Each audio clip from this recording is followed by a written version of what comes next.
Hi, and welcome back to another episode of the History of Fan Anime. I'm your host, William Chow. Before we begin, I want to remind everyone to go down below and click like and click subscribe.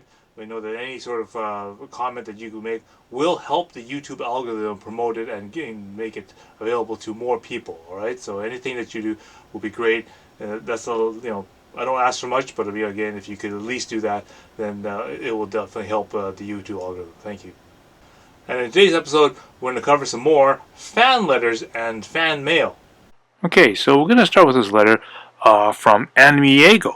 And I just wanted to illustrate that in this particular set of fan letters, how much and how important it is for good communications between us, the fan subbers, and the commercial companies, right? Because this, one of the notions is that we are kind of like enemies or something of the commercial companies, and in this sort of time, we are more like sort of free test marketing. Trying to figure out what titles would be actually good titles for anime. What should we release and that kind of stuff. So we want to keep our relationship with the fans, the actual companies, good. So one of the things that we did is that we had our contact information with Animiego, and what they would do is they would send us information and let us know what they can do to help us or offer and basically try to sell different things to our animation club. So one of the things that we did is they sent us this flyer when Bubblegum Crisis first came out, right? So you can see that it's from Animiego. It's dated July 9th, 1991. So really early, right? You think when the outset of all this anime came out is really early. So you may already heard the news, but here are the details. Enclosed, you will find a copy of the press release and some of the other important information regarding upcoming releases of the Bubblegum Crisis series from your friends at Animiego. So again, this is an indication that Animiego has now licensed and is getting ready to release Bubblegum Crisis. And it's like, oh great! I mean, now we don't have to, I think at this time we'd found some, a couple episodes. I think up to Bubblegum Crisis 4. I think we were at that time. And so it's like, great, okay, Anime's going to come out with it. Now we don't have to worry about doing it, and we can move on to other different projects like Orange Road or we'll think we're finishing off Maison Akaku and Pat Labor at this time. But we're finishing it off and going on to other things, right? Thank you for your support of the first two releases, which is Madox 01 and Riding Beans. So again, telling you that these titles are available now. Okay, so Riding Bean and Madox, and they're going to be the first titles that Animiego had come out with, and now they're going to basically help and offer some more things for the people who are interested in getting more. Your members have written us and sent many complimentary notes via their registration cards and positive comments to help us secure the next major series for your enjoyment. Okay, which is Bubblegum Crisis. We will continue to offer the discount of 25% for orders from your clubs of 5 or more copies. Remember too that you can mix and match and make up the minimum. You have to designate one person as the place to send one check. And let us mail or UPS to one location. So basically, what they're saying is that you can advertise and stuff with your fan club. And if you order 5 videos, so maybe a couple copies of like one copy of Madox, one copy of Riding Bean, and 3 copies of Bubblegum Crisis, right? And you can collect the funds for it. You can send it all to the correspondent at Animiego, and they'll UPS it from the U.S. to our location. They'll accept MasterCard and Visa, so somebody can prepay the order or give them the name, and then when everything's shipped, then everyone can pay them back, type of thing. But so this is basically a way to get the fan clubs to give a break on the price, because 25% is actually quite a bit, right? I mean it's a good chunk, since these tapes are really damn expensive, right? If you send us a list of names and addresses of individual fans who are ordering, and we'll place their names on a mailing list, so they'll be informed individually about our future endeavors. So basically, they're again, this is because the internet doesn't exist the way it does or anything like that. One of the main ways that people get in contact with each other is use mailing lists, right? So that's another good possibility for that. Goes, if you want to,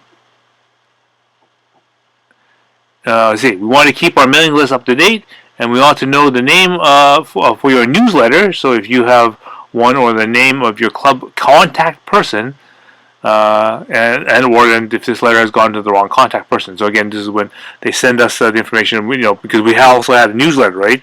Again, fanzines is one of the a big way that information has been disseminated from local fan clubs and that kind of stuff. Anime Ego would send promotional material and whatnot, and information about press releases to these fan newsletters and whatnot, so that people know that, hey, their stuff is coming out, right? So this is all helpfully the way that we would do promotion, because again, things of social media doesn't exist, and communication channels don't exist the same way.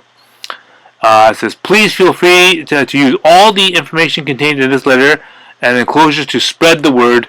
The Night Sabers invade America 9/30/91. So the release date is September 30th. This gives you an indication. And again, this is by Janice Hindle. She's the relations person over at Anime Ego. So you can see this is a very pleasant newsletter. It's very promotionally based, so they're willing to give us the information. They're giving us the release date, so they're telling us in advance, hey, when is it going to get released, and they even give us a discount. So they're letting us know that, hey, we got these videos out. We're willing to give you guys that's part of the membership and part of the people who go to your club. You can get discounts on this stuff, right? So you don't have to wait until the comic book store gets it or whatever like that. You can actually get it from us, and we'll give you a discount, right?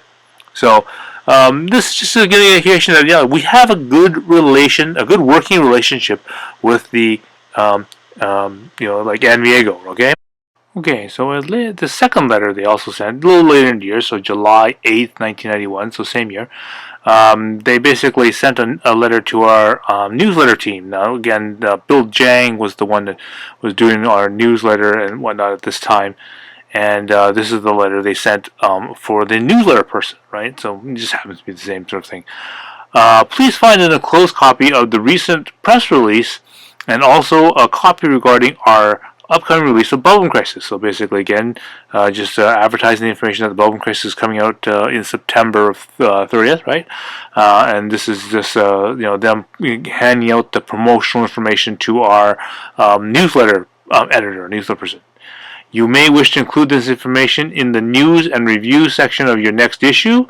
So again, they're anticipating that if you're doing a review of a particular anime, or maybe you want to advertise it, this kind of thing in their new anime, like upcoming news type of thing, right? Then you can include this information in that flyer, right, or in the newsletter. We know that your readers will be interested in the information regarding upcoming releases in subtitled Japanese animation field. So again, because there's very, very few titles, especially I think 1991, right? So there's very few titles that are getting ready to be released on the anime market here in North America, right? So you gotta understand that even though it's like a handful, like let's say maybe 10 releases in 1991, whatever few things that come out are very important, and people want to know about these very few things, because as I said, the offerings are very, very few. These tapes, when they come out, are like $50-$60 for 30 minutes of Bubblegum Crisis type of idea, right? So they're not cheap, and so this is just their way of just telling us, hey guys, we got this stuff going on. We want to let you know that this is there, and usually what they do is they'll send us a sort of a one-sheeter, that sort of says, here's various different sort of animus. In this case, is Bubble Crisis, and release dates, brief descriptions, some pictures, which are always good because again, with when you find out that things like images for Bubble Crisis, they're kind of hard to find, right? They're not there's no internet to get pictures of Bubble Crisis. So if you've never heard of Bubble Crisis and don't know what it is, this might be your first indication of what it actually looks like and what it actually might be about using the description that's given, right? So this little flyer sheet they hand you might be the way to actually know about it. So you can you can photocopy it, you can scan it or whatever, and then hopefully use it in your next article in your newsletter, right? So if your publication has paid advertising, please will you send the information of rates and etc. to the above address for our files. So basically, so if you happen to be a bigger newspaper, letter, okay, maybe like like the Rose, Animations Rose, or maybe you're an actual company like Protoculture Addicts or something, right? Or Anime UK or something like that. And you will there's a particular rate per page type of thing. How much for like a page size or whatever. They want that information sent to them so that maybe they might their advertising department is willing to pay you for space inside your magazine or whatever.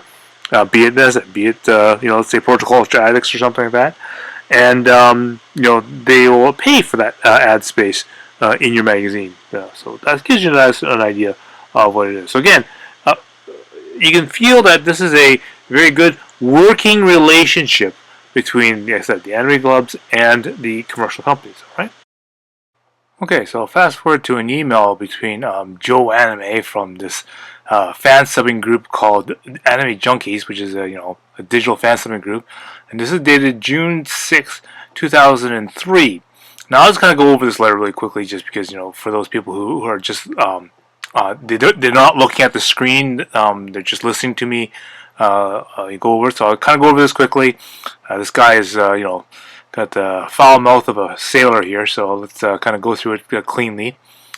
So what had happened is that this fan sub group is doing the fan subs for Ninja Scroll, and of course this has now been licensed by Urban Vision. So of course Urban Vision sent them a letter saying, "Hey, stop doing Ninja Scroll.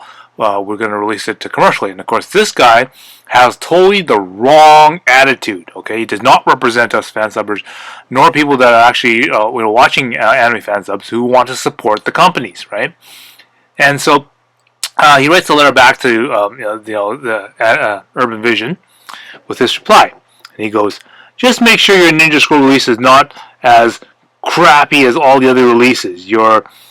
He says you're pretty dumb if you think you can stop fan subs, and there are 3 other groups doing this series too." Right, so he's trying to say that that all the other fan groups are following him and supporting him, which is totally false. I mean, everyone's doing it because of different motives and trying to do things. Not everyone shares his point of view. You're going to go cry to some more fans that that are doing it for fun because you're spending your money in something that people will get for free. And so again, having the attitude that all these fan subs are people deserve fan subs for free. Leave fan subs for fans to do.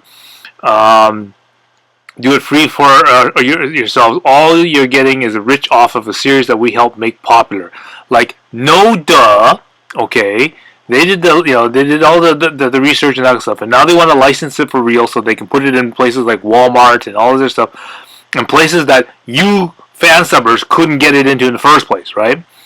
Because right now a lot of peed off people are mad at you for making it so that they cannot watch it as it weekly airs in Japan, and these are the same people we're trying to sell to. They will buy the DVD if they want, and more will buy it because they've seen the fan sub, knowing that they enjoy it. Well, so what's the point, right? I mean, these people like Ninja Scroll. It was pretty cool series actually, for what it was, but not everyone has access to the internet. And not everyone can, sit there and go to IRC or use BitTorrent or whatever it is that you guys at that time were doing.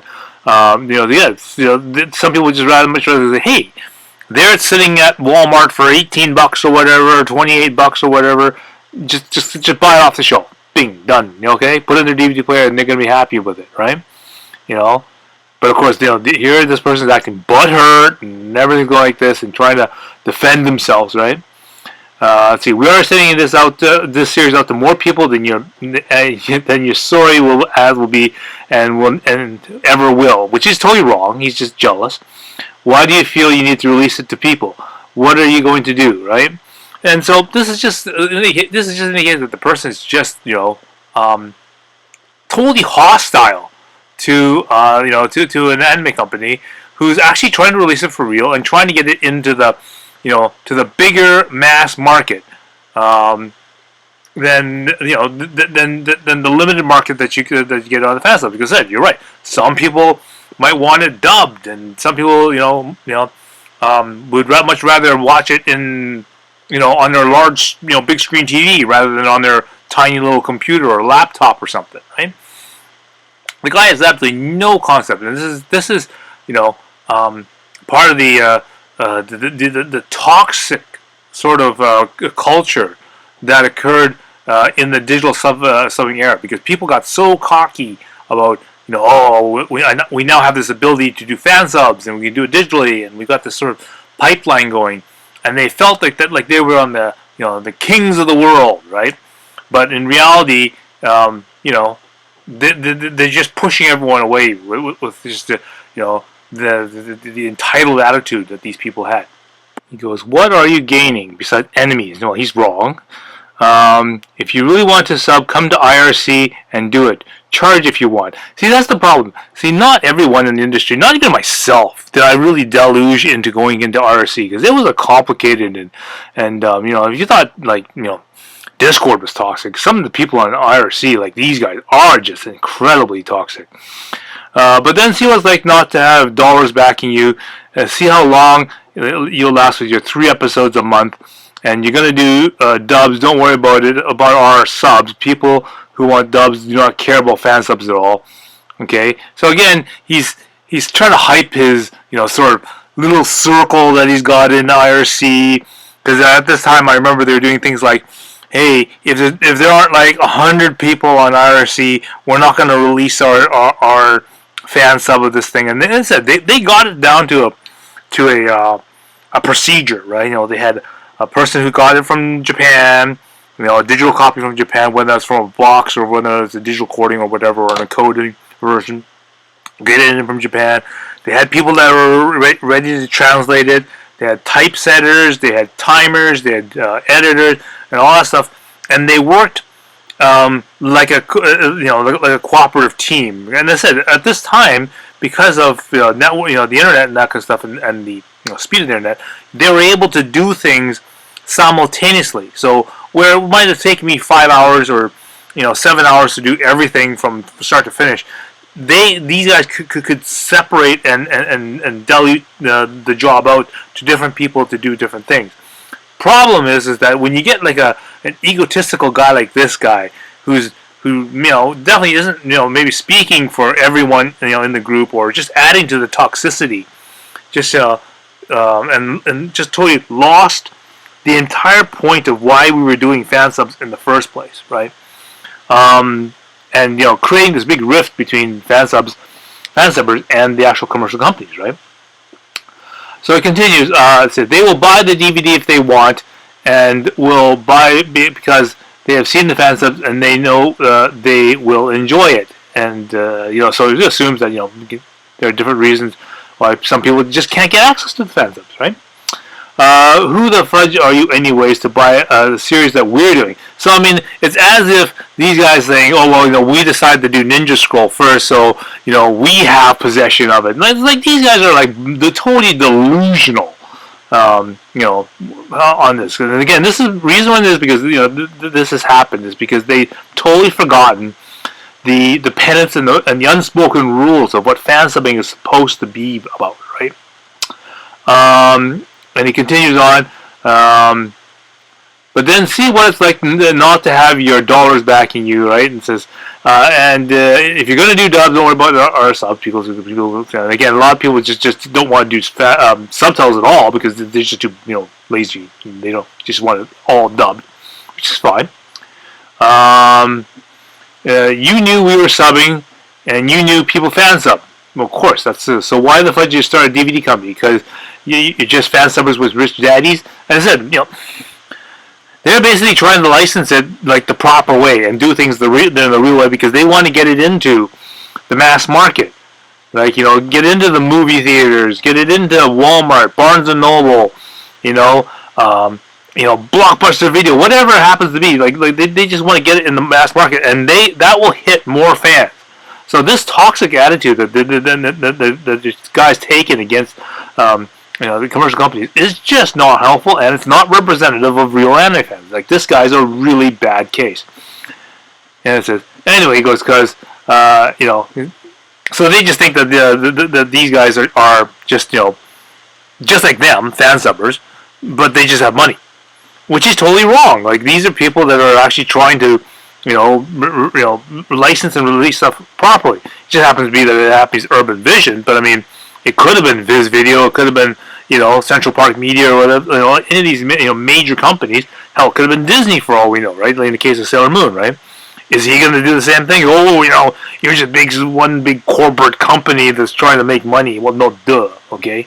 They just try to do it legitimately and they do it for real. Not like a bunch of, fan subbers who just kind of, trying to hijack stuff and